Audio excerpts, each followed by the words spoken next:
Shalom, selamat jumpa kembali dalam kasih Kristus. Saya berharap Anda jangan pernah bosan dengan saya untuk mendengar firman yang akan saya sampaikan. Hari ini topik yang saya berikan pada saudara semua adalah bagaimanakah menjadi orang yang percaya. Itu sungguh tidak mudah, tetapi kita mau belajar supaya kita mendapatkan kasih Tuhan untuk kita menjadi percaya. Sebelumnya mari kita berdoa terlebih dahulu supaya Tuhan pimpin kita semuanya untuk mendapatkan hal-hal yang baik untuk di masa depan kita, terutama setelah COVID-19 ini selesai. Kita akan menjalani hidup yang baru. Oleh karena itu mari kita berdoa biar Roh Kudus itu sendiri memimpin kita.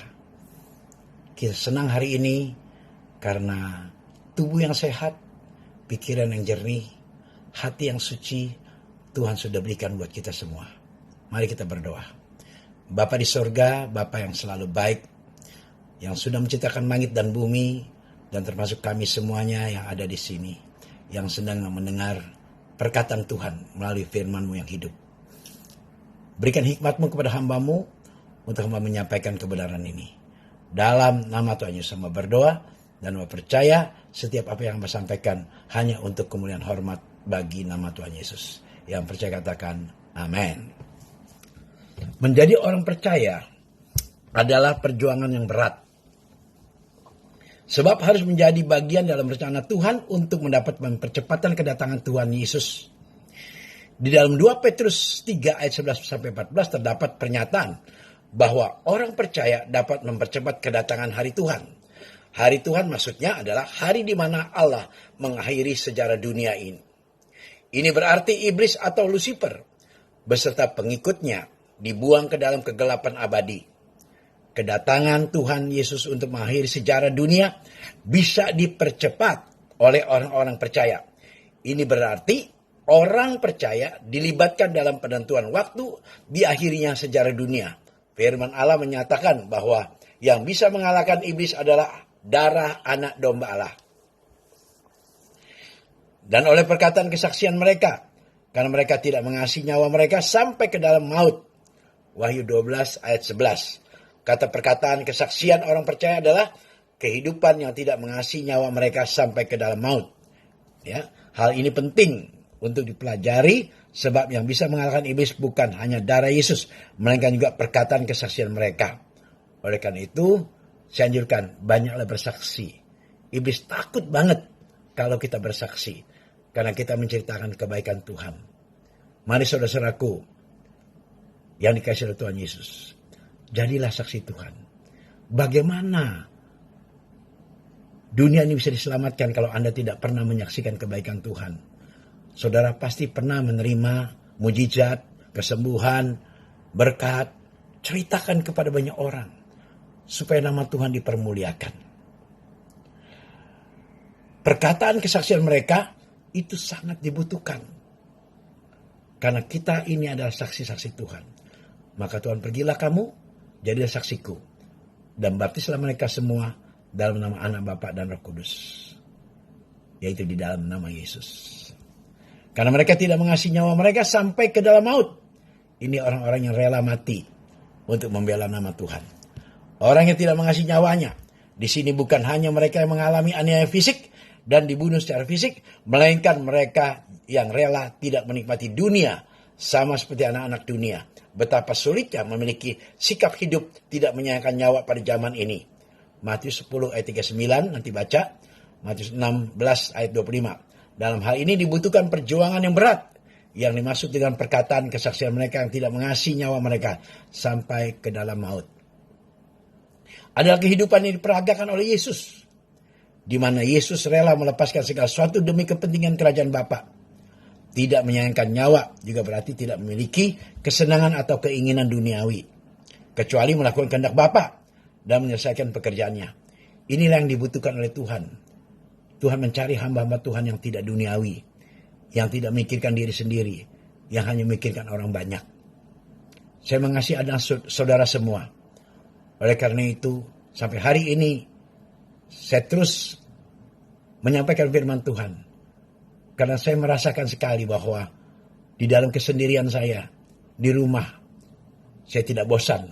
Karena saya selalu dekat dengan Tuhan, saya menyampaikan firman Tuhan, maka inilah membuat jadi satu kebiasaan saya. Hampir setiap hari saya mau merekaman. Karena saya merasa semakin banyak saya merekam, semakin saya dekat dengan Tuhan.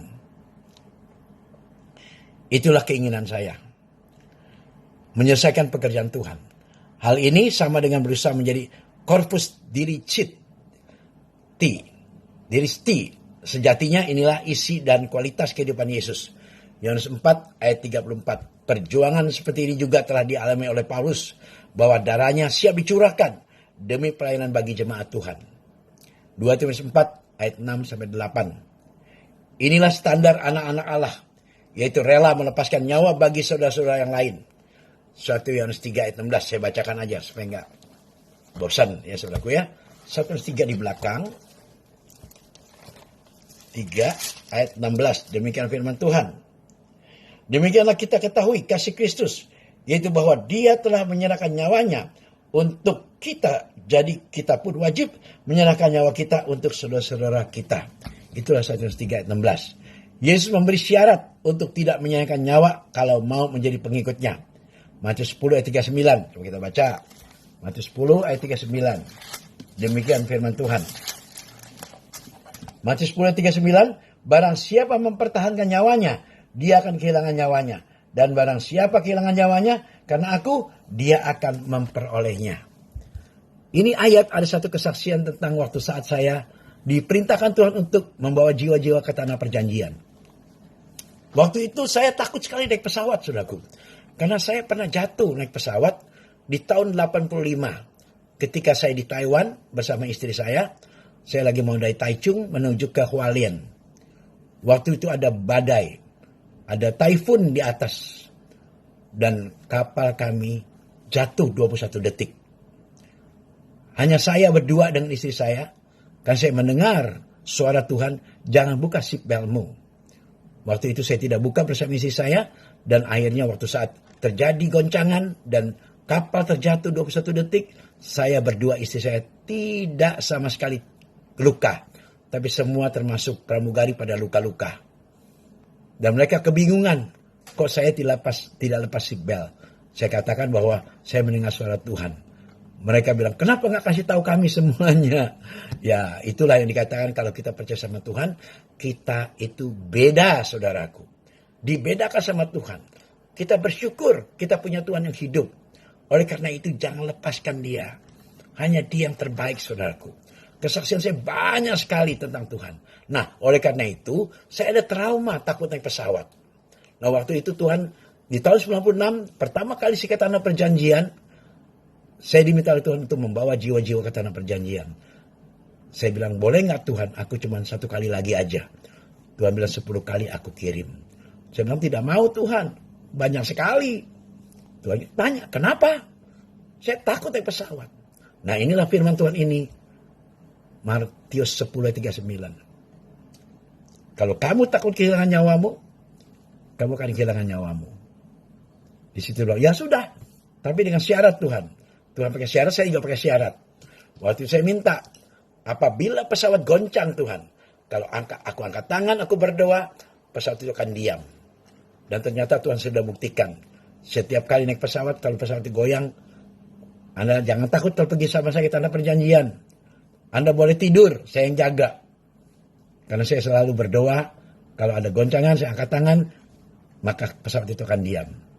Saudara enjoy kalau ikut dengan saya ke tanah perjanjian. Oleh karena itu, nikmatilah hidup ini bersama Tuhan. Seorang yang bisa menjadi korpus diricia adalah orang yang benar-benar rela menjadi seperti Yesus. Dengan kerelaan mempertaruhkan apapun yang ada padanya. Mereka lah orang yang tidak menyayangkan nyawa seperti Yesus. Orang percaya seperti ini meneladani sikap hidup Yesus yang tidak memiliki tempat untuk meletakkan kepalanya. Mereka adalah orang-orang yang layak disebut Kristen seperti yang dilakukan oleh Yesus. Bahwa hidup di dunia bukan untuk menikmati isi keindahan dunia dengan segala hiburannya, melainkan untuk bekerja menggenapi rencana Tuhan atas kita. Kita meneruskan tugas penyelamatan yang telah diselesaikan oleh Tuhan Yesus di kayu salib. Tulisan Petrus dalam 2 Petrus 3:12 menunjukkan bahwa yang percaya dapat mempercepat kedatangan Tuhan. Kata mempercepat menunjukkan bahwa waktu kedatangan Tuhan Yesus yang ditentukan oleh Bapa bersifat fleksibel atau relatif. Tuhan Yesus mengatakan bahwa masa dan waktu pemulihan kerajaan Israel ditetapkan oleh Bapa menurut kuasanya. Kisah 1 ayat 6 dan 8. Mari saya bacakan. Kisah 1 ayat 6 dan 8. Kisah para Rasul.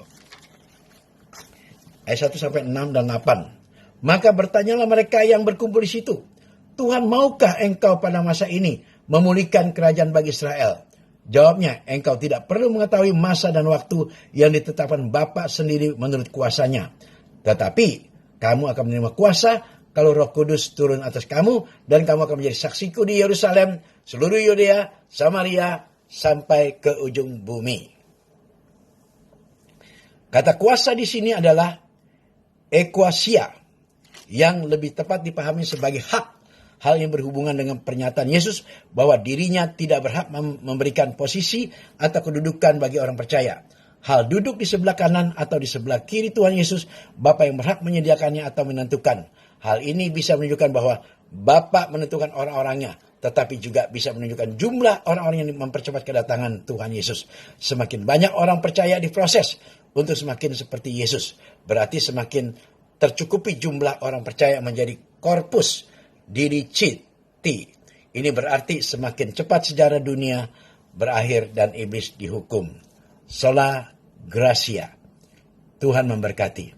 Mari kita berdoa untuk firman ini, supaya firman ini tidak menjadi sia-sia. Bapak, terima kasih. Kau sungguh baik buat kami, di mana Tuhan sudah menyampaikan firman Tuhan yang begitu jelas, bahwa kami harus menjadi percaya dan tidak takut dan tidak menyayangkan nyawa demi untuk kedatangan Tuhan. Kami percaya Yesus adalah juru selamat kami yang hidup, yang senantiasa menjaga kami, melindungi kami, bahkan tidak pernah meninggalkan kami. Dalam nama Tuhan Yesus, hamba sudah berdoa dan mengucap syukur. Yang percaya katakan, amin.